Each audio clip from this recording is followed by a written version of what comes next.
Vamos a ver la primera parte, una introducción a lo que es la carta o la epístola a los Efesios, y también un subtítulo que le hemos puesto al mensaje del día de hoy, que es el misterio de los siglos. La carta de los Efesios, ya hemos adelantado, de alguna manera es la continuación de la carta a los Romanos, y lo explicábamos entendiendo que la carta a los Romanos nos muestra cómo el Señor restauró al hombre del pecado en el que había muerto y caído, porque no solamente murió, cayó, o sea, fueron las dos cosas, cayó y murió, fue desconectado de su Creador y la naturaleza de muerte entró en él, y por causa de su administración también en toda la creación.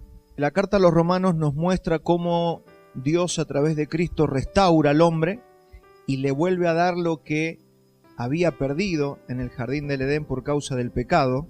Pero la novedad que trae la carta a los Efesios es que no solamente lo dejó allí, como cuando era Adán antes del pecado, sino que ahora lo incluyó en Cristo y le ha dado todas las cosas en Cristo Jesús. Y eso es lo que vamos a ver en esta carta. Por eso decimos que Efesios es la continuación de la carta o de la epístola a los Romanos. Por lo tanto, la carta a los Efesios está plagada o minada de misterios guardados a través de los siglos. La carta a los Romanos contiene, creo yo, la más alta revelación y profundidad de la revelación del Evangelio. Y acá hay un misterio guardado por los siglos y se empieza a dar a conocer ahora. El Evangelio menciona alrededor de 11 misterios. Pueden haber más, si usted los encuentra, puede ser que encuentre más, pero más o menos encontramos 11 misterios en el Evangelio, y varios de esos misterios están revelados en la carta a los Efesios. ¿Qué es un misterio? Es algo que está reservado para ser revelado por Dios a un grupo de personas específicas y a quien la voluntad y soberanía de Dios quiere darlo a conocer. En este caso es a sus hijos. El Señor quiso dar a conocer los misterios a sus hijos. Entonces esos misterios son para usted, para que usted lo entienda. Entonces, yo le voy a mencionar algunos de esos misterios, no los vamos a tocar todos, simplemente para hacer toda la introducción a la carta. Uno de los primeros misterios que encontramos es el misterio del Dios encarnado. El misterio del Dios encarnado. No vamos a leer todas las citas, estas yo las dejo acá en el bosquejo para que usted las vaya consultando cuando estudie. Por ejemplo, en Colosenses 2:2 y Colosenses 2:9, también en Juan 1:14, este misterio nos habla de que Dios depositó todo el conocimiento y poder en Cristo Jesús. Ese es el misterio del Dios encarnado. Esto es lo que no pudieron entender los judíos hasta el día de hoy. ¿Cómo Dios se puede encarnar? Ese es un misterio. Entonces ellos todavía, como no les ha sido revelado, no logran entenderlo. Por eso ellos no tienen nada que ver, ni quieren tener nada que ver con el cristianismo. Porque para ellos Dios no puede hacerse carne. Pero para nosotros sí, porque se nos ha sido revelado. Lo que sí vamos a leer es 1 de Timoteo 3:16, porque este es un misterio. Si me acompaña multimedia, 1 Timoteo 3:16, mire. Dice, e indiscutiblemente grande es el misterio de la piedad. Dios fue manifestado en carne, ahí está el misterio, así comienza. Dios fue manifestado en carne, justificado en espíritu, visto de los ángeles, predicado a los gentiles, creído en el mundo, recibido arriba en gloria. Esto se conoce como el misterio de la piedad también, el misterio del Dios encarnado.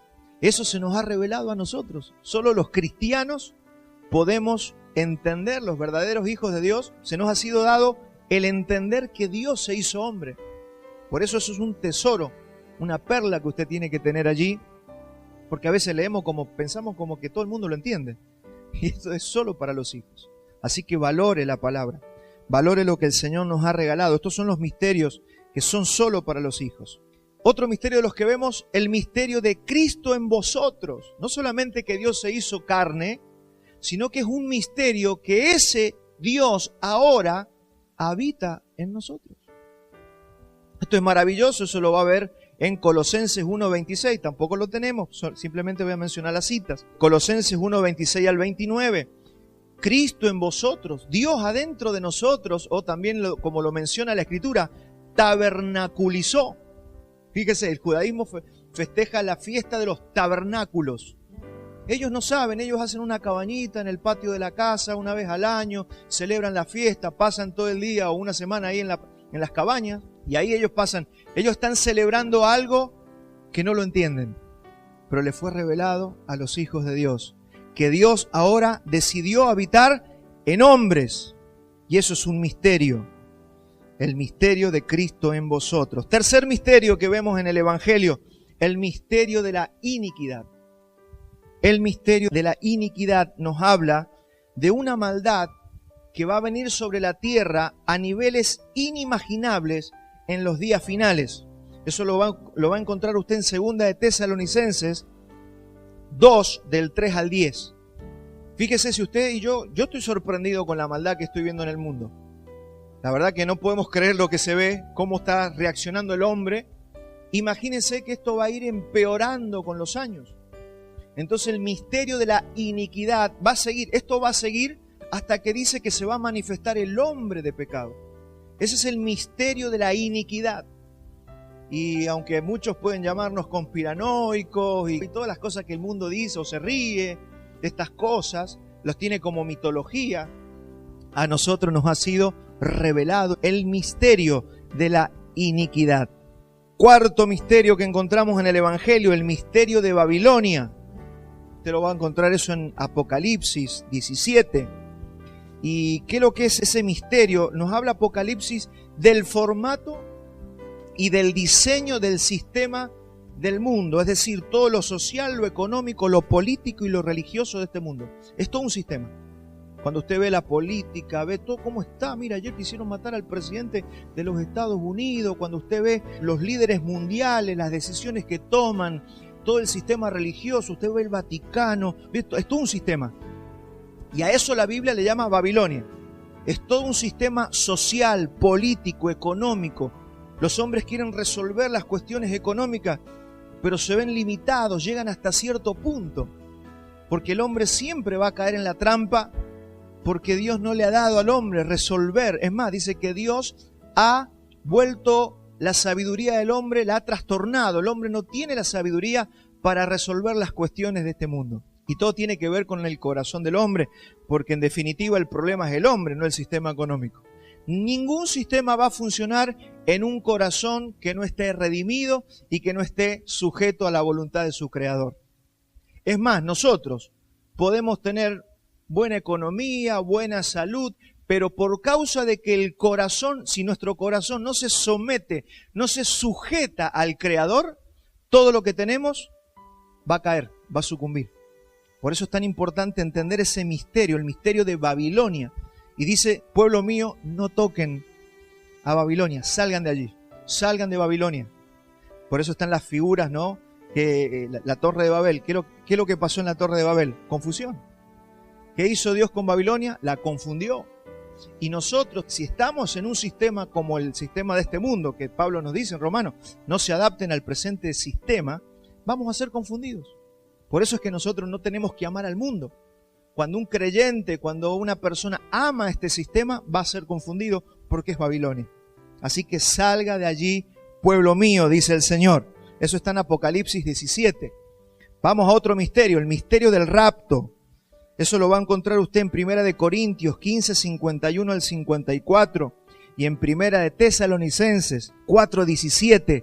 Es que nuestro cuerpo va a ser transformado y vamos a recibir un cuerpo de gloria como el del Señor Jesús. Es un misterio.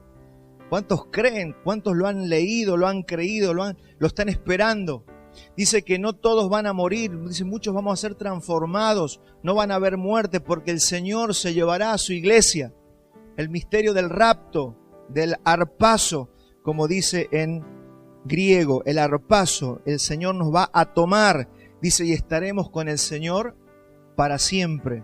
Nos llevará a disfrutar de su presencia, mientras aquí en la tierra habrá los días de la ira. Tenemos también el sexto misterio, el misterio de la incredulidad de Israel o del endurecimiento de Israel. Pablo dice que es un misterio. Es un misterio que Dios haya querido endurecer a Israel. Dios dice que quiso endurecer a Israel, ¿para qué? Para que el mundo, para que los gentiles le conozcan. Es un misterio. Una persona normal dice, pero ¿cómo Dios va a endurecer el corazón de los judíos para que lo rechacen? Es el misterio de Israel, por eso hay que leerlo en Romanos 11:25. Allí Pablo lo explica clarito, lo hemos visto en la carta pasada que estudiamos, y dice que va a ser endurecido hasta que entre la plenitud de los gentiles y luego todo Israel será salvo. Entonces hay un plan de Dios, vemos que hay un plan de Dios. El misterio número 7 del que nos habla el Evangelio es el misterio del reino de Dios. Y este es un misterio que dice el Señor Jesús que todos sin excepción tenemos que entenderlo. Dice que si no entendemos este misterio no vamos a entender nada del Evangelio. Eso lo va a encontrar usted en Marcos 4:11. Y este misterio habla de cómo la semilla, cómo la palabra funciona en el corazón de las personas. ¿No se ha preguntado usted cómo puede ser? Le prediqué a 4 personas, 1 creyó, 3 rechazaron, los 4 escucharon lo mismo. ¿No se ha preguntado usted cómo puede ser que pase eso? ¿Cómo puede ser que algunas personas se salven y otras no? ¿Cómo algunos reciben, otros no reciben? Bueno, es un misterio y dice Jesús que tenemos que conocer ese misterio, y eso también lo podemos ver en 1 Timoteo 3:9, que es conocido como el misterio de la fe. Eso se le pide a los pastores, a los ancianos, a los que sirven al Señor, que guarden el misterio de la fe de limpia conciencia. Tienen que conocer, porque si van a servir al Señor, tienen que saber que hay 4 tipos de corazón, y Jesús lo explica ¿dónde? En la parábola del sembrador.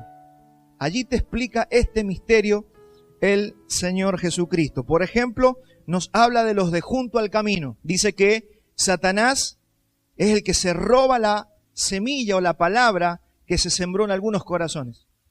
Por eso que tenemos que tener cuidado, que el diablo no se robe la palabra sembrada. Nosotros tenemos que ser cuidadosos de la palabra que sembramos y que nos siembran.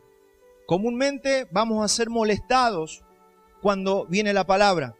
Comúnmente vamos a ser estorbados para que nosotros no podamos oír y prestemos atención. Parece que de repente empezamos a tener hormigas en todo el cuerpo y ya queremos agua, queremos el baño, queremos ir a respirar. Pasan esas cosas, el cuerpo, porque hay un mundo espiritual de maldad que reacciona frente a la palabra. Y no tenemos que ignorar que Satanás se quiere robar la semilla, porque usted no puede creer lo que no entiende. Entonces tal vez usted estuvo presente, pero estuvo siendo molestado durante toda la reunión. Entonces estuvo, pero no entendió. Estuvo, pero le robaron la semilla. Dice, esos son los de junto al camino. Después dice, están los que reciben la palabra con gozo, pero no tiene raíz. Y cuando viene la tribulación o la persecución por causa de la palabra, tropiezan. Mire, cuando viene la palabra, el Señor nos habla, esa palabra va a ser probada de alguna manera. Aquí está diciendo que esos son los que fueron sembrados en los pedregales.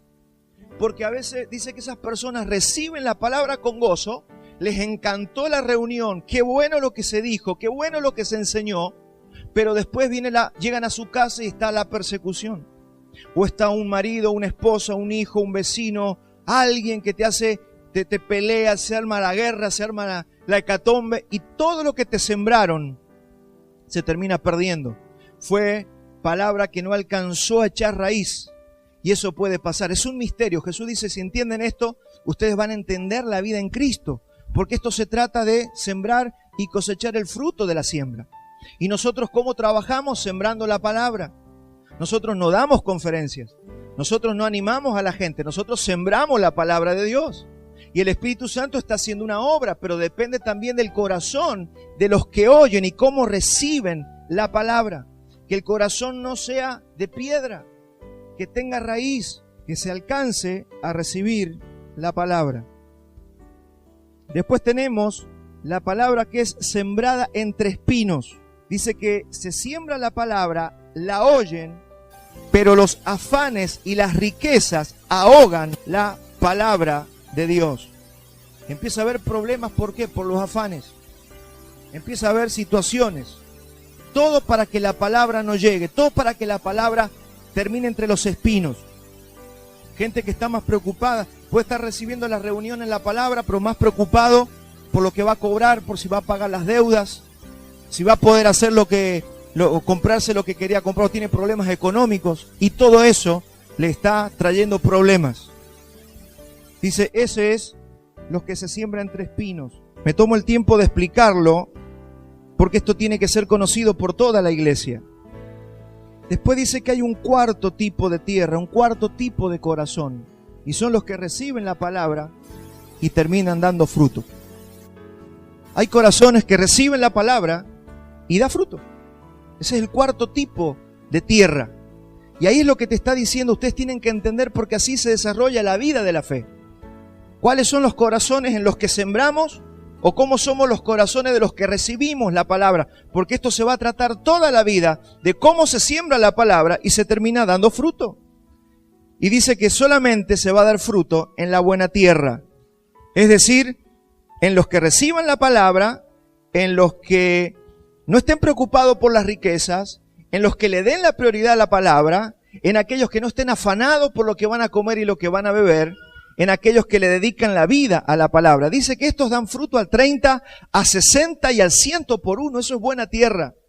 Por eso, mi hermano, nosotros tenemos que procurar ir formando nuestras vidas en sabiduría. Si usted sabe que algo le va a ser de estorbo para su vida espiritual, usted antes de que eso llegue, usted ya lo tiene que estar cortando. Eso es la maleza que aparece muchas veces en el jardín. Cuando usted nota que está saliendo un yuyo que no sirve, que va a ahogar las buenas plantas, usted tiene que ser inteligente y cortarla cuando es chiquito. A mí me pasó que yo dejé una rama que creció al lado del limonero y después se me volvió un tronco. Tuve que contratar a alguien con una motosierra para que lo cortara. Y me dejé estar y todas esas cosas te enseñan. Porque a veces pasa eso en nuestra vida espiritual. Recibimos personas, gente, situaciones, cosas, las dejamos venir a nuestra vida y después son un tronco que no lo podemos cortar. Entonces tenemos que adelantarnos, ser sabios, ser inteligentes, preparar el camino por el que estamos nosotros transitando. Bueno, de acá podríamos hablar muchísimo, pero vamos a parar aquí.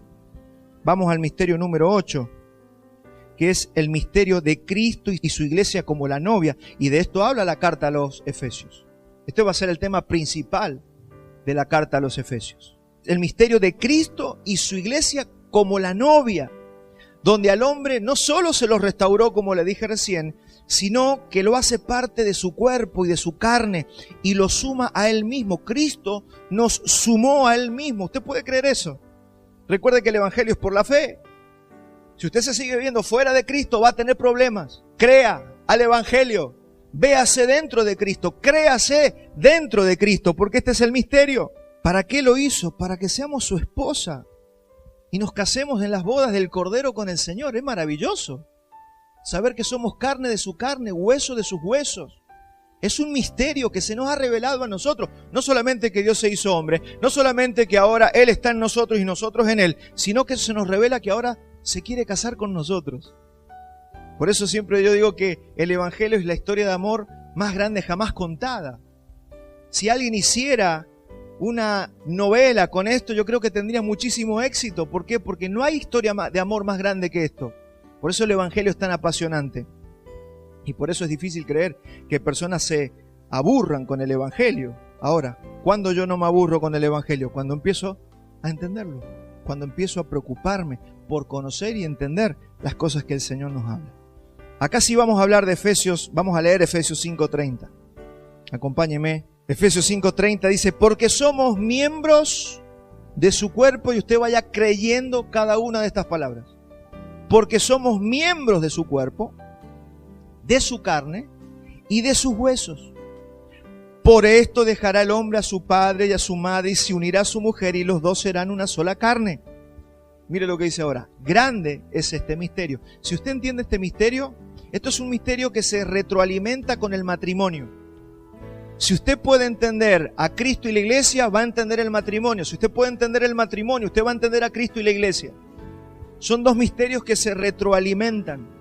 Entonces dice, grande es este misterio, mas yo digo esto respecto de Cristo y de la iglesia. Por lo demás, cada uno de vosotros ame también a su mujer como a sí mismo, y la mujer respete a su marido.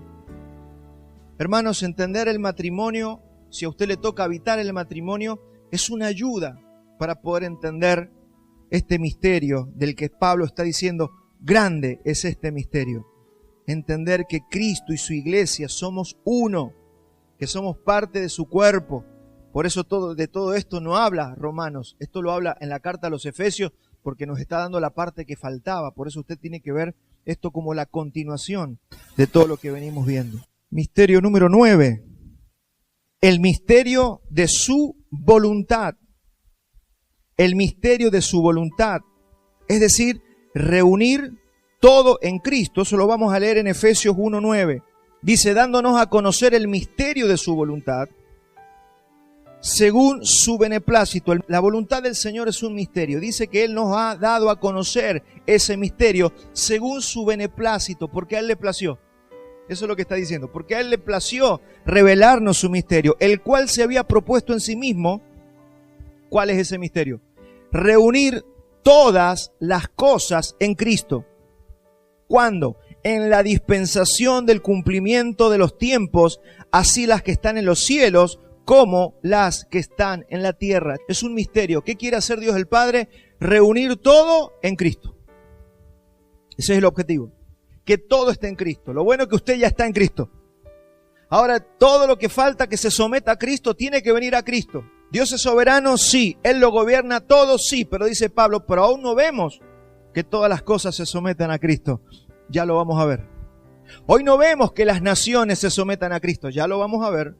Prepárese, porque eso es lo que viene en un futuro no muy lejano para nosotros, y lo vamos a ver cómo el Señor, el Padre, reúne todas las cosas en Cristo nuestro Señor. Y para que ese misterio, específicamente el misterio de su voluntad, de reunir todas las cosas en Cristo, es para que se cumpla eso que el Señor nos ha dado otro misterio, que es el misterio del Evangelio. El misterio del Evangelio.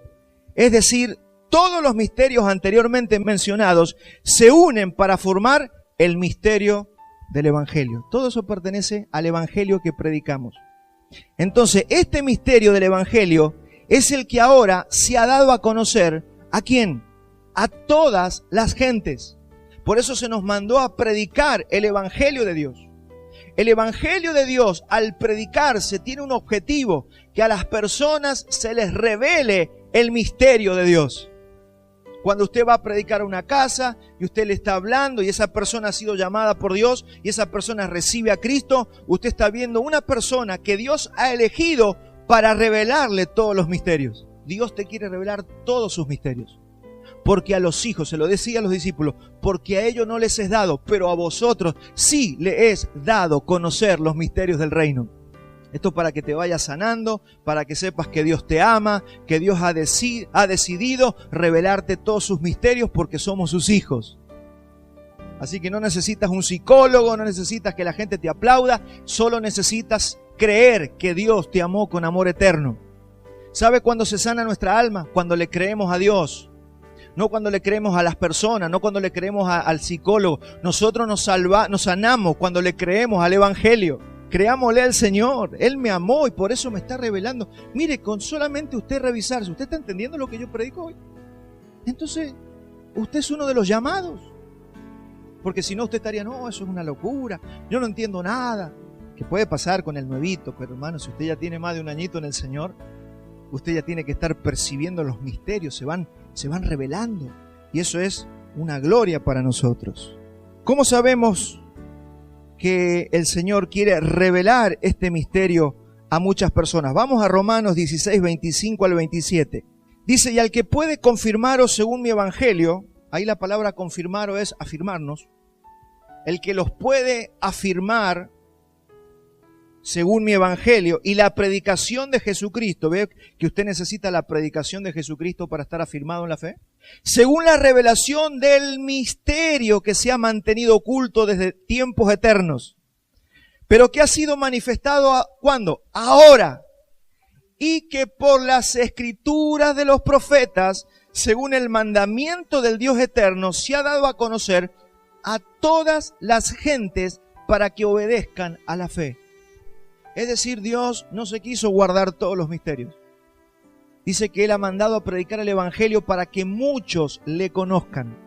Todos esos muchos no son todos, son los llamados, son los escogidos, son aquellos a quien el Padre le quiere revelar los misterios de Jesucristo.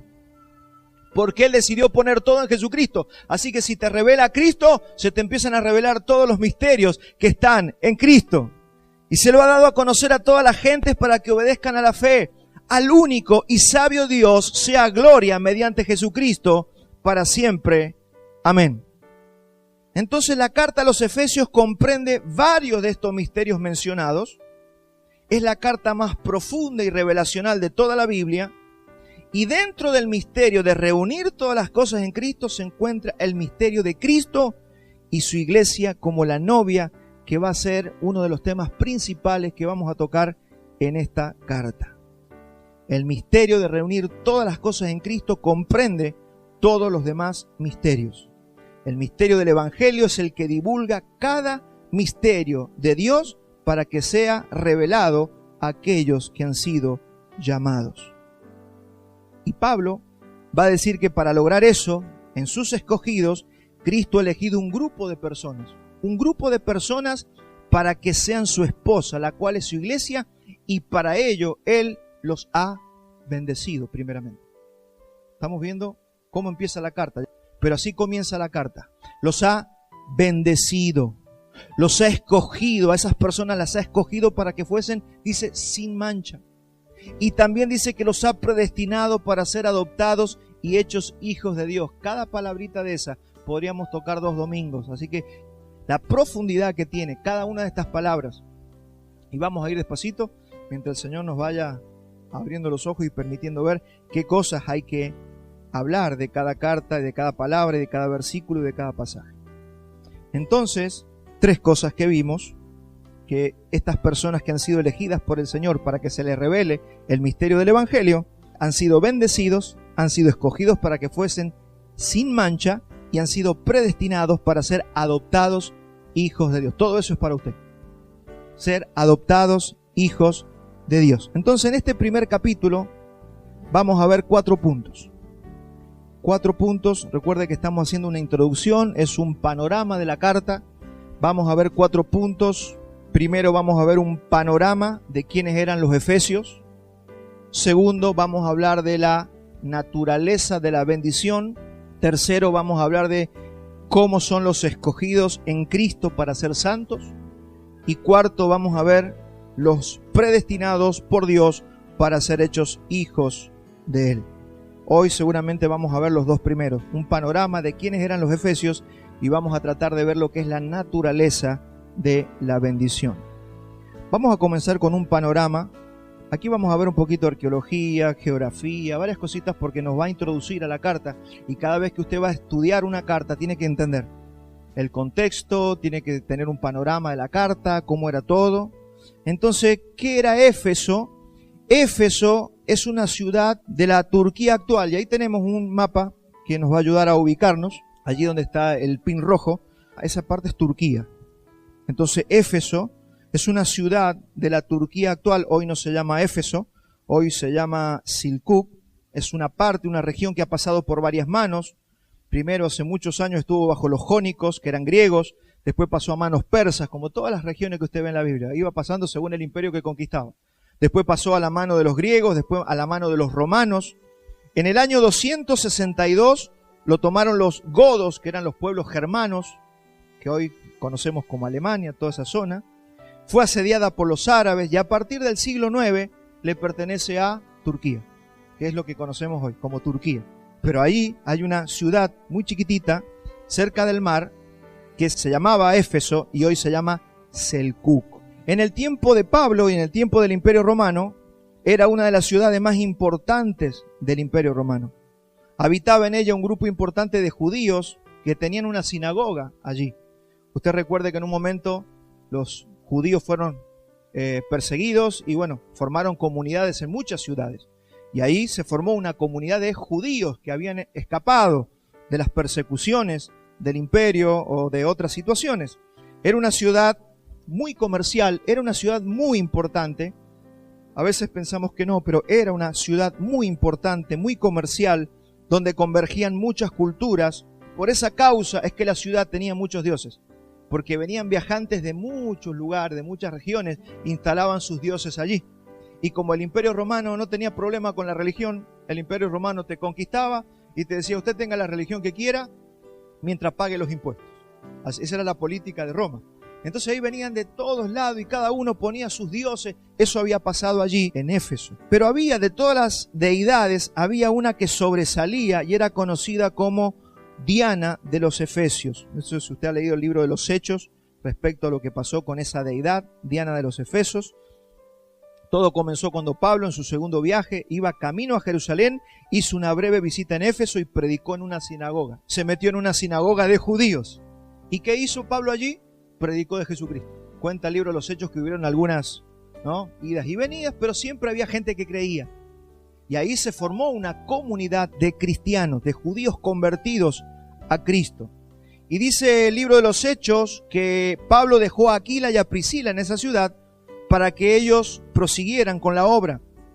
Eso usted lo va a encontrar en Hechos 18, del 18 al 21. No lo tenemos, no lo vamos a leer, pero es para que le quede. En su tercer viaje, Pablo estuvo trabajando en Éfeso por lo menos 2 años y 3 meses. Se quedó a predicar y a enseñar a los hermanos. 2 años y 3 meses.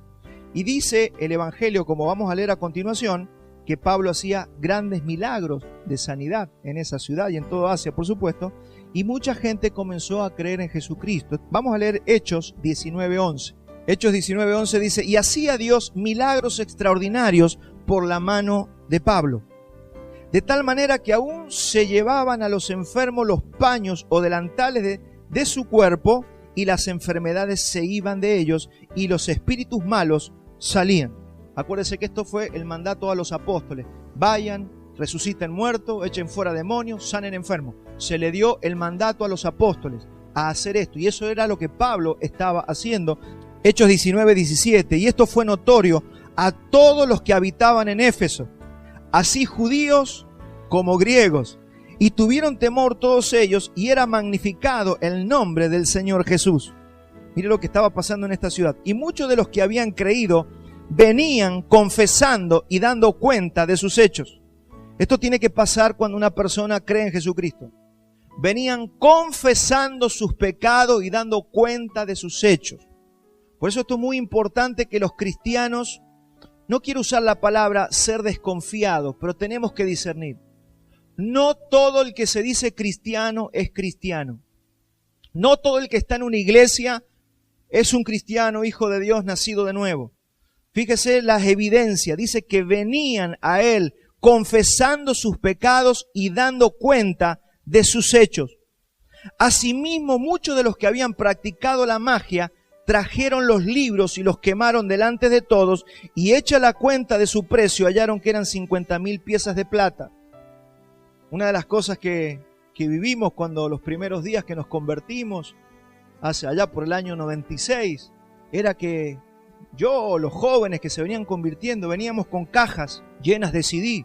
Me acuerdo que yo rompí, quemé todas las cosas que yo tenía, cosas que eran totalmente de maldición, música pesada y cosas que escuchábamos y cosas que tenían que ver más con el diablo que con el Señor. Todo eso lo quemábamos.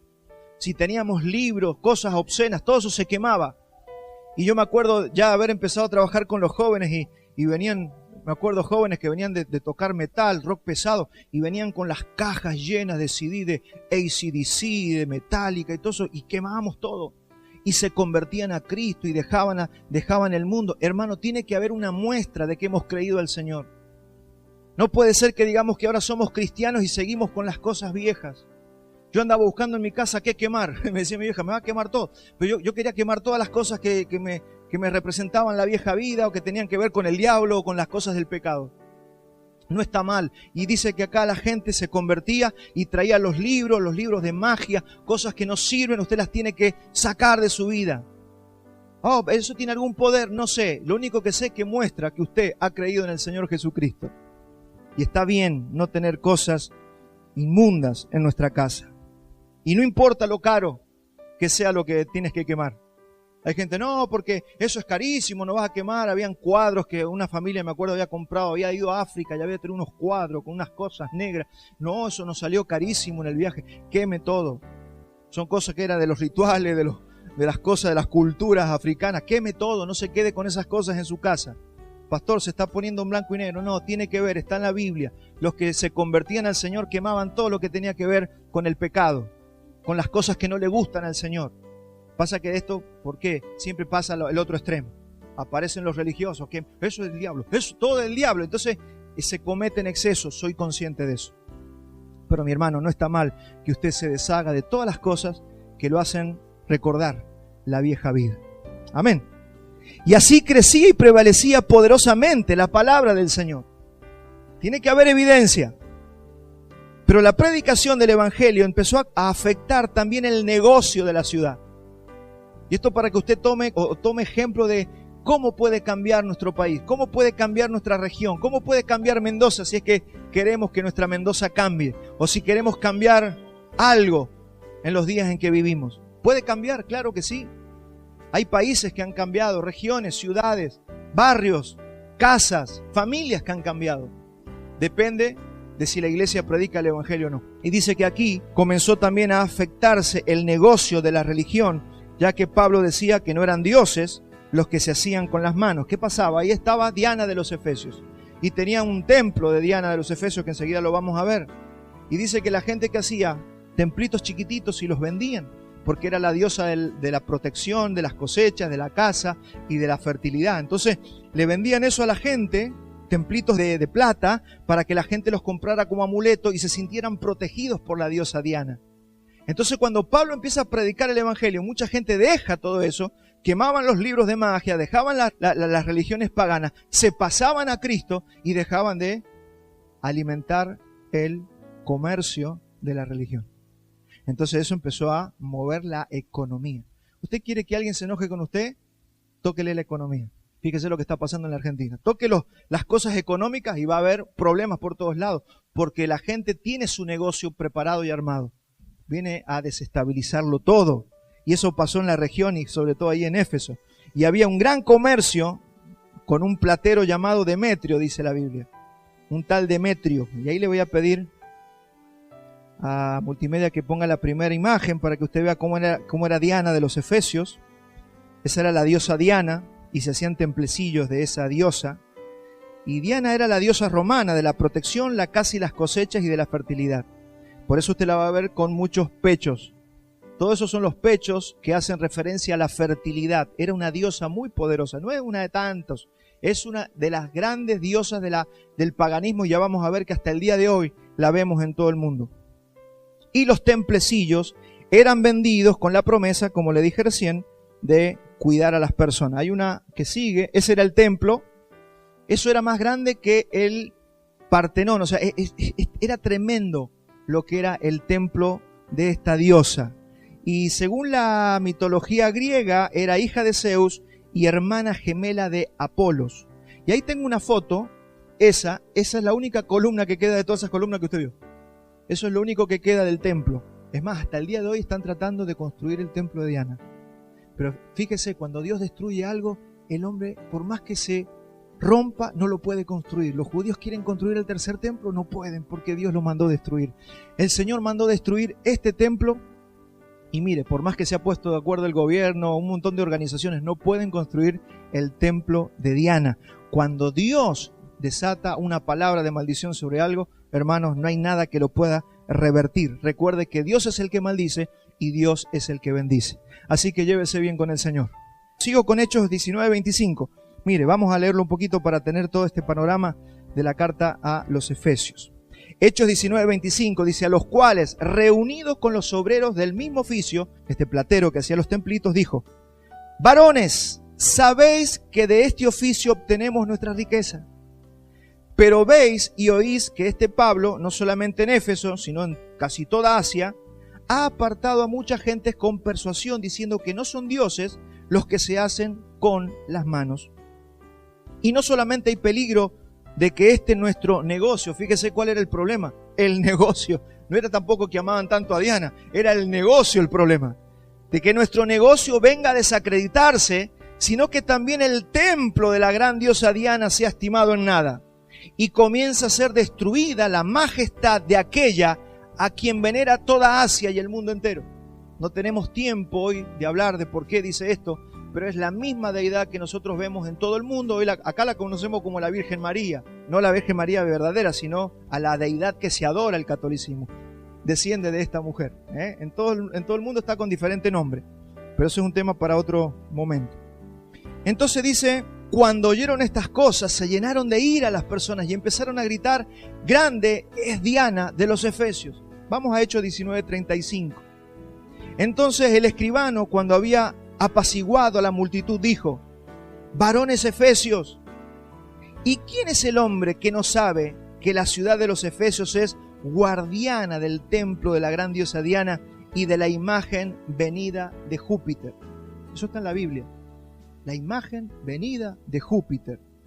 Y en algunas investigaciones que estuve haciendo hace mucho, en la iglesia hace muchos años, yo escribí un artículo que se llama Paganismo a través de imágenes, y ahí explicamos esto en detalle, que todavía lo tengo, si alguno se acuerda y le interesa se lo puedo mandar. Muchos teólogos creen, si usted escuchó alguna vez hablar de la Meca, esto es uno de los centros más sagrados del Islam. Eso es la Meca, ese cuadradito es la Kaaba, y en una de los vértices de ese cuadrado hay una piedra que todo el Islam adora. Esa piedra, ahí la estamos viendo, eso está en uno de los vértices de los ángulos de la Kaaba. Esa es una piedra negra. ¿Qué es lo que es esa piedra negra? No es otra cosa que un meteorito que cayó del cielo. Esa piedra, muchos estudiosos creen que es la misma piedra que había caído del cielo en Éfeso y que después la toma el Islam y hoy se adora. Como es la misma deidad, ya vamos a ver, no sé si tenemos el tiempo de explicar todo. Entonces es la misma piedra que más tarde iba a ser venerada y llevada a la Meca por el paganismo, porque el Islam, como usted lo conoce hoy, antes tenía más de 360 dioses. Nada más que en un momento apareció uno y eligieron uno de entre todos. ¿Y a quién escogieron?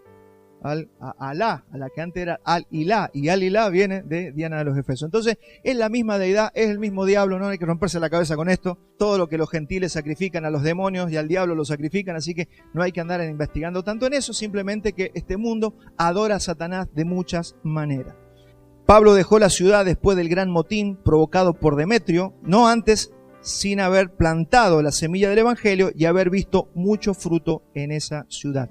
La iglesia de los Efesios también la vemos en Apocalipsis, a las 7 iglesias que Jesús les manda 7 cartas. Una de esas es la iglesia de los Efesios. Y ya para ir terminando en este panorama de la carta, ahí a la iglesia en Éfeso, el Señor Jesús le dice 3 cosas. Primero, alaba a la iglesia por su arduo trabajo y paciencia. Le dice, no puedes soportar a los malos, y has probado a los que se dicen ser apóstoles y no lo son, sino que los has hallado mentirosos. Esa es una alabanza de Jesucristo a la iglesia. Lo está haciendo a través de Juan, que es el que escribe la carta de Apocalipsis. También se le reconoce que ha sufrido mucho, pero que ha tenido paciencia y ha trabajado arduamente por amor del nombre del Señor y no ha desmayado. Eso te lo podría fácilmente decir el Señor a vos. Te ha sostenido todos estos años. ¿Has sufrido? Claro que vas a sufrir. Y hemos sufrido. Pero te has mantenido firme y no has negado mi nombre, dice el Señor. Y yo te alabo por eso. Fíjese cómo el Señor le hablaba a sus hijos. Y también le dice, te felicito porque aborrecé las obras de los nicolaitas, los cuales yo también aborrezco. Acuérdese de los nicolaitas, que eran los que se enseñoreaban del pueblo, como hace la Iglesia Católica, ¿no? El clero y el ovejerío. Nosotros somos los cardenales y los otros son los canarios. No tiene que ser así. Dice, somos todos un cuerpo de sacerdotes. Entendamos eso, por favor, porque no es el conocimiento para algunos, sino que el conocimiento de Dios y de Cristo debe ser para todos. Pero hay un reclamo que el Señor Jesús le hace y que yo me lo voy a hacer yo, se lo voy a hacer a usted y lo haríamos y lo debemos hacer en todas las iglesias. Dice Apocalipsis 2:5, recuerda por tanto de dónde has caído y arrepiéntete. ¿Por qué le dice esto? Porque le dice, tengo contra ti que has dejado tu primer amor. Sigues trabajando, predicas el evangelio, haces todo, ayudas a los pobres, pero ¿sabes qué? Te olvidaste de amarme. Y el primer mandamiento es: amarás al Señor con todo tu corazón, con toda tu mente, con toda tu fuerza. Tienes que preocuparte tú. No va a venir Dios a manipularte el corazón para que lo ames. Si hay un punto donde usted decide amar, es en su corazón. Nosotros decidimos a quién amar y a quién no amar. Nosotros decidimos a quién respetar y a quién no respetar. Hay un punto donde se nos ha dado voluntad de elección. Entonces, hermanos, ¿qué es lo que te dice el Señor? Que me ames. Ámenme. Yo los amé a ustedes primero para que ustedes me amen a mí. Y el problema es que muchos se volvieron autómatas de la religión. Y ese es el reclamo, y yo aprovecho esta carta para que nos reclamemos a nosotros y revisemos nuestros corazones si amamos al Señor. Y dice el Señor: ¿cómo sé que me aman a mí? Porque aman a su prójimo. Porque aman a sus hermanos. Porque ustedes nos pueden decir que me aman a mí si no aman a su prójimo. Entonces, el amar al prójimo va seguido del amar a Dios. ¿Por qué? Porque es la evidencia. Jesús, ¿qué dijo? El que ama, guarda mis palabras. Así que si lo amamos, la muestra es de que le obedecemos. Entonces, mi hermano, acusemos recibos, recibimos la exhortación del Señor. Yo creo que las 7 iglesias no las podemos tomar individuales. Creo que todas las exhortaciones para las 7 iglesias son para todas las iglesias en toda la historia, en todo el mundo. Así que recibamos la exhortación del Espíritu en esta mañana. Trabaje el amor. Y usted dice: no, pero es que mi corazón está un poco duro. Ore. ¿Qué hay que hacer? Oremos. Señor, que mi corazón ame. Dame un corazón transformado. Yo quiero obedecerte. Si el corazón se endurece, ¿qué tenemos que hacer? Comunión con el Señor. La comunión con el Señor ablanda cualquier cosa. Busque, pase tiempo buscando al Señor. Ore, enciérrese con Él. Démosle tiempo. No amemos tanto las cosas de este mundo y amémoslo a Él. Y usted va a ver cómo nuestros corazones empiezan a cambiar. Eso es todo, mi hermano. Dios no te va a pedir algo que vos no puedas hacer, porque hoy nos dio todo para poder lograrlo. Eso pasaba en el Antiguo Testamento. Había una demanda que el hombre no podía responder a la ley por la debilidad de la carne, pero hoy el misterio que dice que ahora Cristo está en nosotros y se ha metido en nosotros para responder a las mismas demandas que Él nos pide. O sea que la desobediencia bajo el nuevo pacto es peor que la desobediencia del antiguo pacto. Por eso David, el rey David, no podría ser pastor de esta iglesia. Un hombre tremendo de Dios, tremendo lo que hizo David, varón de Dios. ¿Qué pasó un día? Asesinó, adulteró, rompió todo. ¿Por qué? Porque su carne en un punto falló. ¿Y sabe qué? A nosotros por eso dice que fuimos llamados para ser santos. Fuimos escogidos para ser santos y sin mancha. Noé, un hombre tan tremendo, porque Dios dice que lo vio justo.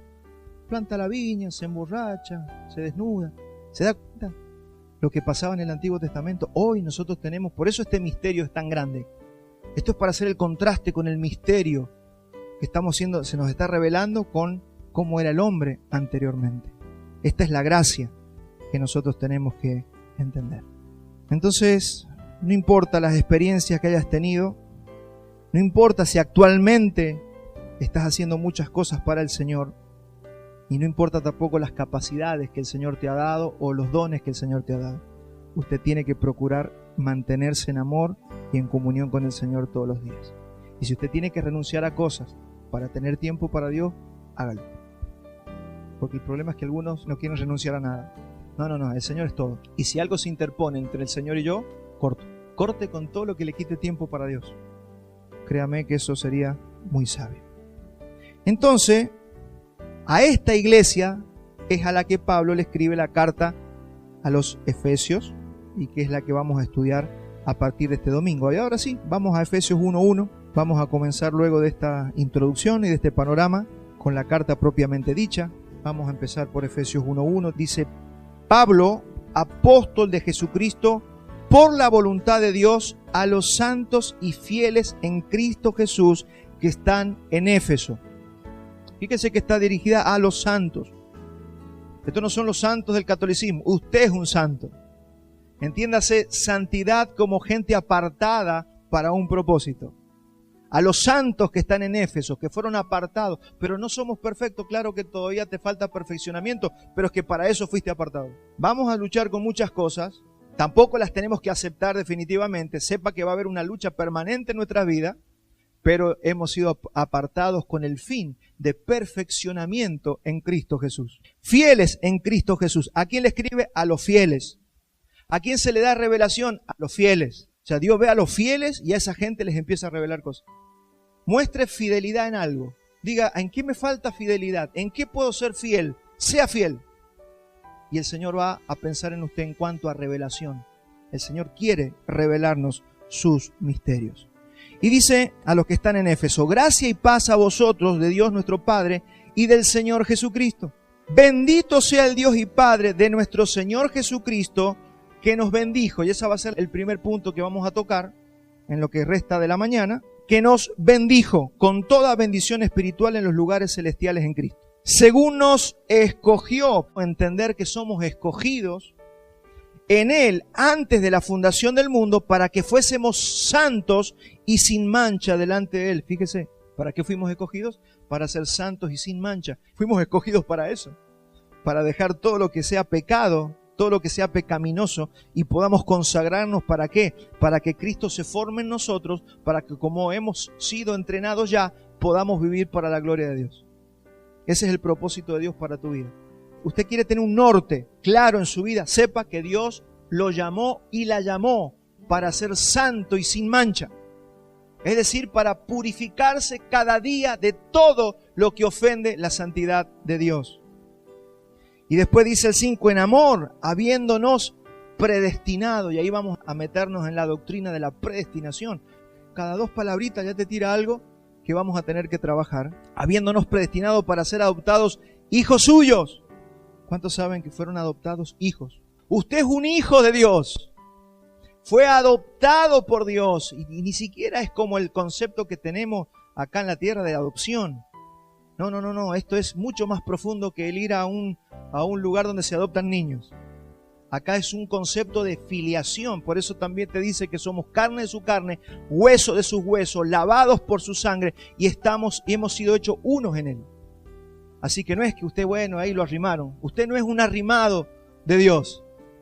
Usted es hijo de Dios. Usted es familia de Dios. Y se te dio nombre de la familia de Dios. Créalo. Porque eso es lo que te sana el alma, hermano. Eso, mire, si nosotros nos demoramos en entender eso, vamos a andar enfermos emocionalmente. Por eso mucha gente está que se siente menos, que se siente que nadie lo quiere, no encuentra su lugar en la vida. Mire, si no es usted conoce a alguien así. Yo sí conozco gente así. No encuentra su lugar. Mi hermano, ese lugar no te lo va a dar una persona, una pareja, no te lo va a dar nadie, solo Cristo te lo puede dar. Mira, hay gente que está en pareja y en familia y no encuentra su lugar en la vida y en el mundo, porque no es el hombre el que te puede saciar eso. Eso te lo va a dar que entiendas el Evangelio y le creas al Señor. Y bien harías si le enseñas a tus hijos estas verdades desde pequeños, porque va a ser gente fuerte emocionalmente. No van a ser parias como nosotros caminamos en algún momento en la vida. Hoy hemos sido adoptados por el Señor. En amor, habiéndonos predestinado para ser adoptados hijos suyos, por medio de Jesucristo, según el puro afecto de su voluntad. ¿Qué significa eso? Se le plació. Él quiso. ¿Tenía algún mérito vos? No, Él quiso. Ningún mérito tuvimos para que el Señor nos escogiera. Sin embargo, nos escogió. El 6 dice, para alabanza de la gloria de su gracia. Mire qué sencillo que lo va haciendo Pablo aquí. ¿Para qué todo eso? Para la alabanza de la gloria de su gracia, con la cual nos hizo acepto. Diga conmigo, soy aceptado por Dios. Soy aceptado. Fuimos aceptados en el amado, fuimos aceptados en Cristo. En un mundo de tanto rechazo, fuimos aceptados en Cristo Jesús. Si usted lo cree, esto le va a transformar y cambiar la vida. En quien tenemos redención por su sangre, el perdón de pecados, según las riquezas de su gracia. Esas palabras, riquezas de su gracia, que hizo sobreabundar para con nosotros en toda sabiduría e inteligencia. Que hizo sobreabundar para con nosotros en toda sabiduría e inteligencia. ¿Por qué sabiduría e inteligencia? Porque usted necesita entender el Evangelio con sabiduría y con inteligencia espiritual. No es que Dios lo tiene que venir a tocar a usted con una varita mágica, ¿sí? ¿Cuál es la demanda del Señor? Que me crean y que me entiendan. Que me crean y que me entiendan, dice el Señor. Y para eso usted se tiene que esforzar. Si usted no abre una Biblia, si usted nunca lee, si usted no quiere tener comunión con el Señor, olvídese, usted no va a madurar, va a crecer y se va a quedar estancado. Por eso es tan importante entender la responsabilidad que nosotros tenemos. Él nos ha justificado, Él nos ha salvado, pero ahora depende de mí si yo obedezco. ¿Cuál es el mandamiento? Amarás al Señor con todo tu corazón y con todas tus fuerzas. Y se había propuesto en sí mismo el reunir todas las cosas en Cristo, en la dispensación del cumplimiento de los tiempos, así las que están en los cielos como las que están en la tierra. Entonces, iglesia, ya vimos el panorama de los Efesios, ahora vamos a ver la naturaleza de la bendición específicamente. Efesios 1:3, bendito sea el Dios y Padre de nuestro Señor Jesucristo, que nos bendijo con toda bendición espiritual en los lugares celestiales en Cristo. Vamos a ver esto y con esto vamos a terminar. Entonces, Efesios tiene como objetivo que nosotros descubramos las riquezas del cielo que han sido provistas para nosotros. ¿Cuántas? ¿Cuántas bendiciones? Todas. Es decir, Dios no se guardó nada. Todas las bendiciones que tenía te las dio. Toda la bendición de Dios ya está en nosotros. Él no se ha retenido nada. Eso es importante que lo entendamos. Porque a veces pensamos que Dios se guardó algo. Hay cosas que en la vida las alcanzamos por madurez, pero Dios no se ha retenido nada. Porque hay cosas que no las alcanzamos porque no las sabemos administrar. Usted no le daría un vehículo, un auto, a un niño de 8 años. Entonces usted no se lo da hasta que cumple los 18, los 21. Bueno, el Señor es lo mismo. Hay cosas que usted no las puede, o yo no las puedo administrar por inmadurez. Pero cuando nosotros vamos creciendo y madurando y dejamos que Cristo se vaya formando en nosotros, el Señor nos dice, todo lo que me pidan se lo voy a dar, dijo. Nosotros somos los que andamos poniendo límites por causa de que somos negligentes en esto que el Señor quiere que nosotros crezcamos y le conozcamos. Entonces, si Romanos nos dejó fascinados, hermanos, Efesios nos va a dejar perplejos viendo la generosidad de Dios. Y ese es mi propósito en esta mañana, que usted vea que Dios es generoso. Como le dije, no se guardó nada. Y lo ha sido por medio de, a través de Jesucristo con nosotros. Entonces lo primero que vamos a observar es el tiempo verbal, le dije. Es pasado. Nos bendijo. Y ahí veo que usted no va a escuchar acá adentro, Dios te bendiga, Dios te bendiga, Dios te bendiga. ¿Por qué? Porque entendimos la naturaleza de la bendición hace muchos años. Entendimos que Dios nos bendijo con toda bendición. Entonces por esa es la causa. No es que estamos en contra del saludo y cómo se saluda a la gente y que no queremos ser como las demás iglesias. No, no es eso. Cuando usted entiende la naturaleza de la bendición, usted ya no le puede decir a alguien que Dios te bendiga. ¿Cómo yo le voy a decir a Ruth, Dios te bendiga? Y ella automáticamente, su subconsciente, yo necesito una bendición. No necesita ninguna bendición de Dios, solo necesita creer. Y ese es el evangelio.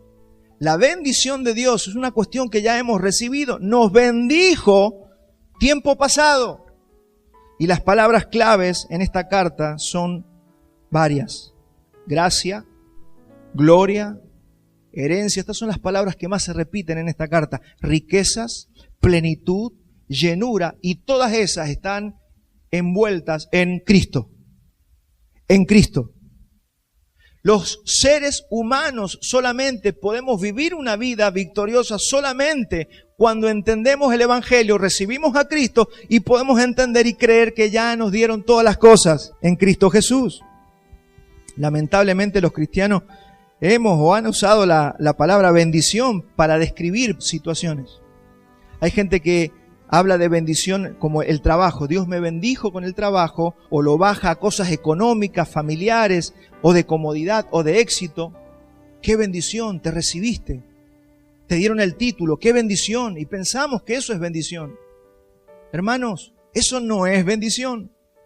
Está bien para el mundo, pero cuando los cristianos asocian la bendición con situaciones positivas de la vida, algo no estamos entendiendo. ¿Por qué? Porque esas cosas son temporales. No podemos rebajar la bendición a algo terrenal, natural o temporal. Imagínense que la bendición, estamos viendo que es benditos con toda bendición espiritual en los lugares celestiales en Cristo. La bendición es eterna. La bendición es una esencia eterna que nos ha sido dada por Cristo Jesús y que no puede ser rebajada a algo temporal. ¡Qué bendición! Me compré un auto, hermano. Eso nunca puede ser una bendición. Pasa que confundimos. ¿Por qué confundimos? Porque en el Antiguo Testamento todas las bendiciones eran materiales. Y el Señor te dará vacas y camellos y lloverá sobre tu cosecha. Y todos decían, ¡qué bendición!, decían los judíos. Claro, pero eso en un mundo donde se vivía, como dice Eclesiastés, debajo del sol. Usted no va a ver en el Antiguo Testamento que se hable de dónde se iban los muertos y todo eso. No había revelación de eso. Ellos conocían el Seol. ¿Qué significa Seol? Al otro lado. Se morían, se los tragó el Seol. Descendieron al Seol. No se conocía más nada. Pero solo en Cristo empezamos a tener un conocimiento de lo que es la vida eterna. Solo en Cristo. Y los antiguos que vieron algo de lo eterno era porque creían y esperaban al Mesías. Porque el Espíritu Santo que estaba en ellos se los revelaba. Pero allí las bendiciones eran todas terrenales. Pero la bendición de la que Pablo nos está hablando en esta carta a los Efesios es una bendición intencional. Es intencional, viene del cielo y es eterna. Es toda bendición. No es algo de la bendición. Y toda la bendición que había nos fue dada. Por eso la bendición que tenemos no tiene ningún límite. Tampoco tiene nada que ver con lo que predican hoy los predicadores de la prosperidad. No, qué bendición el jet que se compraron y qué bendición el templo de 45 millones de dólares. Eso no es bendición. Si yo no lo entiendo, voy a estar siempre rebajando la bendición de Dios y no la voy a poder disfrutar. Porque la bendición de Dios, como dice Pablo aquí, es espiritual, es celestial. Si usted se acuerda cuando estudiamos la gracia común, ¿cuántos se acuerdan? Gracia común, pero había una gracia especial. ¿Cuál era la gracia común? Y el sol sale para todos, buenos y malos. Hay una gracia en este mundo, que es gracia común. Mañana llueve, todos los campos se mojan. Dios no discrimina con eso, es una gracia común. Pero también dijimos que había una gracia especial. Bueno, estamos hablando de lo que es una bendición. ¿Qué es lo que es la bendición de Dios? De la que estamos hablando en esta mañana no es una bendición común. Cualquiera de nosotros podría decir, che, qué bendición, este año ha habido mucha nieve, así que en el verano no va a faltar agua. Sí, llámele bendición, pero es común. No tiene nada que ver con lo que queremos decir en esta mañana. Ahora, bajo el nuevo pacto, la bendición es una sustancia espiritual. Y esto es lo primero que Pablo nos quiere enseñar en la carta a los Efesios. Y no podemos avanzar si esto no está entendido. No trate de avanzar entendiendo más cosas, porque si yo no me entiendo bendecido, si yo no me creo y sé que soy bendecido, ¿cómo voy a enfrentar? ¿Cómo voy a salir? Ve, Jacob en el Antiguo Testamento dice, si tú me bendijeres y me dieres vestido y me dieres el camello y me dieres el zapato y me dieres el alimento, yo te reconoceré. Pero eso era una bendición común. Por eso me interesa quedarme unos minutitos en esto, que usted lo pueda conocer. Porque usted puede salir ahora, cuando termine la reunión, siendo la persona más bendecida del mundo. Usted puede salir de acá con el entendimiento. Y ya con eso, usted va a entender la vida. ¿Cuántos quieren entender la vida? Y se van a ir esas preguntas que nos hacemos. ¿Y por qué a mí? ¿Usted se imagina, Pablo? ¿Y por qué me picó la víbora? ¿Y por qué se nos hundió el barco si tanto que predicamos al Señor? Él nos hacía esas preguntas. Él sabía que era bendecido. Y la bendición espiritual, claro que manifiesta cosas materiales. Porque yo me imagino que si Pablo necesitaba el pasaje en el barco para llegar a Jerusalén, lo iba a tener. Y cuando necesitaron el pollino o el aposento alto para comer la última cena, estuvo. Todo va a estar. Pero yo no puedo entender que el pollino, que el barco, era la bendición. Eso no es la bendición. ¿Cómo sé que yo soy bendecido? Porque la bendición, que es espiritual, logró romper esa resistencia que nosotros teníamos hacia Dios. ¿Usted se acuerda que lo estudiamos?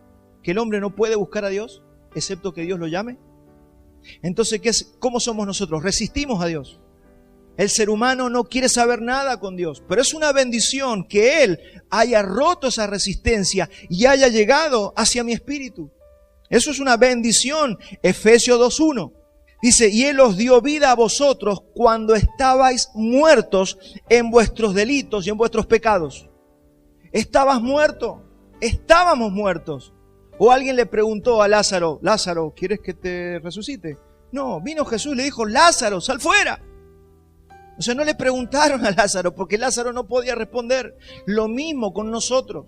Si usted y yo estamos aquí en este lugar, es porque Él nos dio vida a vosotros cuando estábamos muertos en vuestros delitos y en nuestros pecados. Todos estos son puntos de la bendición que nos ayudan a entender la bendición que tenemos. Y le puedo asegurar que su vida va a cambiar si entiende esto. Todo va a cambiar. Su vida financiera, su vida emocional, su vida física cambia. Respecto de la enfermedad, porque hay muchas enfermedades que terminan siendo maldiciones por la ignorancia. Mi hermano, cuando somos gente de fe, hay muchas cosas que no van a tocar nuestras vidas. Pero necesitas creerlo. Y no estoy diciendo de ningún modo que nunca te vas a enfermar. Nunca confundamos, y me tomo el tiempo para aclararlo. Hay circunstancias de la vida. Todos nos podemos enfermar, claro que sí. Pero hay cosas que nunca van a tocar tu vida por causa que eres una persona de fe y que te sabes bendecida por Dios. Es bendición porque nosotros no podíamos buscar a Dios. Romanos 3:11. No hay quien entienda, no hay quien busque a Dios. Es una bendición, mi hermano, que nosotros tengamos ganas de buscar a Dios. Eso es algo que pone el Espíritu Santo dentro de nosotros. Que es una bendición que Dios nos haya amado primero. Es una bendición. Primera de Juan 4:19. Nosotros le amamos a Él porque Él nos amó primero. O sea, no hay mérito en nosotros. Encima le estamos amando a Dios con el amor que Él nos ha regalado. Porque usted nos genera amor. O sea, dice que el amor de Dios ha sido derramado en nuestros corazones. Por eso le podemos amar. Eso, hermano, es una bendición. ¿Cómo sé que soy bendito? Porque amo a Dios. No nos preguntó si queríamos la bendición. Menos mal. Tampoco la buscamos. Dice la Biblia, sencillamente dice, y los bendijo con toda bendición espiritual. ¿Cuántos creen? No es reciba, no, crea. Bendición es que Él nos atrajo hacia sí. Es una bendición. Porque algunos dicen, el pastor habla de bendición, ¿y dónde está mi bendición? Que no la veo. Todo lo que le estoy diciendo es bendición. Algunos porque no tienen un auto nuevo y una casa nueva se creen que no son bendecidos. Ahí está el error. Están poniendo los ojos, están con una mente del antiguo pacto. ¿Dónde está la bendición? Que tus hijos estén conociendo al Señor, es bendición. Juan 12:32, y yo, si fuere levantado de la tierra, a todos atraeré a mí mismo. Es una bendición que hayamos querido venir a Él. Juan 6:44, ninguno puede venir a mí.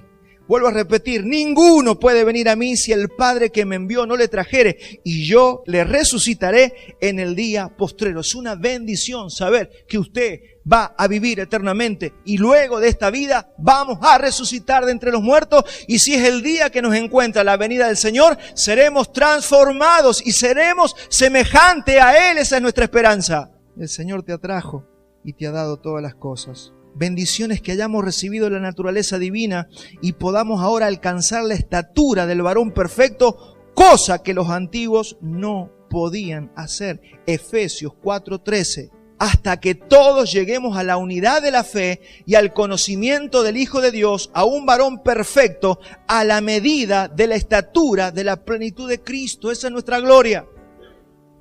¿Sabe qué es bendición? Que usted puede ser como Cristo. Que el Señor nos llamó a ser como Él. Eso es una bendición. Imagínense, David, por más que amaba al Señor, amaba su palabra, pero su naturaleza lo llevaba a hacer cualquier cosa, por más que se esforzara. Abraham, Moisés, Noé, todos sufrieron lo mismo. Pero hoy tenemos la ventaja de poder ser como Cristo. Otra bendición, otra muestra de la bendición es que tengamos herencia. Efesios 1:11. En Él, asimismo, tuvimos herencia, habiendo sido predestinados conforme al propósito del que hace todas las cosas, según el designio de su voluntad.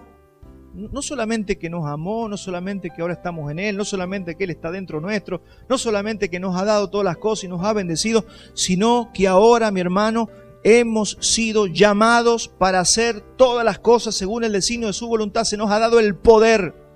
Se nos ha dado el poder y ser como Cristo. Ahora nuestra justicia es la misma que Cristo. Algunos dicen, no, lo que pasa es que yo soy... Sí, somos imperfectos, vamos a seguir pecando. Pero ¿qué es lo que nos está diciendo el Evangelio? Ustedes tienen la misma justicia que Cristo. Por eso vamos a recibir la misma herencia de Cristo. A eso me refiero con tener herencia. Tenemos herencia, tuvimos herencia. Fuimos predestinados conforme al propósito del que hace todas las cosas, según el designio de su voluntad. Tenemos herencia, mi hermano, nos ha heredado todas sus cosas y también nos prometió heredar su reino. ¿Usted sabía eso? Que vamos a reinar con Él. El tema es que no muchos lo creen. Bendiciones haber recibido las riquezas de su gracia. Efesios 2:7, para mostrar en los siglos venideros las abundantes riquezas de su gracia en su bondad para con nosotros en Cristo Jesús. Fuimos llamados para mostrar las abundantes riquezas de su gracia. Es por eso que nuestra vida en gracia muestran a Cristo. Nosotros mostramos al Señor cuando vivimos una vida de gracia, pero para eso tenemos que saber que hemos recibido su gracia. Todas las bendiciones y todo lo que estamos hablando se engloban en Cristo. Diga conmigo, en Cristo. En Cristo. Porque no es que Dios te lo dio y vos sos un ente aparte del Señor. No, estás en Cristo, por eso tenés todas las cosas. Fuiste bendecido en Cristo. Nunca se olvide, porque esto es lo que termina la oración. Es en Cristo. No es que Dios bendijo a Walter, no. Lo puso a Walter en Cristo y por eso ahora Walter tiene la bendición de Cristo. Si no, sería imposible. Es en Cristo. Así termina todo. Entonces, en Cristo cumplimos la voluntad de Dios. No, yo quiero saber cuál es la voluntad de Dios. Que Cristo se forme en usted. Por eso tenemos que hacer énfasis en esto. Que Cristo se vaya formando en usted. Que usted sea diferente a la semana pasada. Que usted sea mejor que el año pasado. Que hoy Cristo se vea más en tu vida que hace 5 años atrás. Eso es fundamental. Eso es caminar en la voluntad de Dios. ¿Cómo hago la voluntad de Dios? No es si tocas el piano. No es si predicas. Es si Cristo se está formando. En Cristo recibimos la gracia de Dios. Oh Señor, lléname de tu gracia. Entiende que estás en Cristo. ¿Cuántos le han dicho, Señor, perdóname? Por eso a veces no me cierran los tiempos verbales. Señor, perdóname. ¿Cómo? Si dice la Biblia que ya te perdonó. Porque cuando te ves en Cristo y te sabes en Cristo, te sabes perdonado. Fíjese que hay un problema de tiempos verbales en cómo leemos la Biblia. Pedirle perdón al Señor, que te va a perdonar. Y está medio mal enseñar así. Yo sí sé que el Señor te va a limpiar siempre que vos le pidas que te limpie. Pero la expiación fue una sola vez y para siempre. Creo yo, ¿no? Se derramó la sangre y perdonó, tiempo verbal, perdonó todos nuestros pecados. Nos ha justificado. No dice que te está justificando, no dice que te va a justificar, te justificó. Entonces, ¿sabe qué pasa? Cuando nosotros pecamos y no tenemos una comprensión del Evangelio, andamos pidiendo perdón y tratando de darle lástima a Dios para ver si Dios nos perdona. Y ¿sabe qué? Indirectamente lo que estamos haciendo es queremos crucificar nuevamente a Cristo, porque parece que tuviera que derramar otra vez la sangre para perdonar el pecado que acabo de cometer, y no es así. Tienes que tener una comprensión de que eres bendecido. Por eso es tan importante entender la bendición. Oh Señor, perdóname otra vez, me enojé, perdóname. Y yo me lo imagino al Señor, ya te perdoné. Ahora, ¿qué hago si peco? Y Señor, me arrepiento, como dice la Escritura, apártese, y se restaura la comunión con el Señor, porque lo que perdemos es la comunión por el pecado. Dejamos de tener comunión con el Señor. Hay que confesar, claro que sí. Confieso mi pecado, pero simplemente para que mi conciencia sea limpia y yo vuelva a vivir la comunión con el Señor. En Cristo recibimos la gloria de Dios. En Cristo recibimos el poder, ya lo tenemos. Oh Señor, danos poder como iglesia. ¿Verdad? Lo que pasa en muchos lugares en la iglesia. Danos poder, recibe, recibe. Y queremos, no sé qué queremos hacer. Esto es una cuestión de creer que tenemos poder. La próxima visita que usted vaya a hacer, crea que usted tiene el poder dado por Dios. Crea. Seguramente la persona se puede liberar, la persona puede creer, no sé, va a entender lo que usted le habla.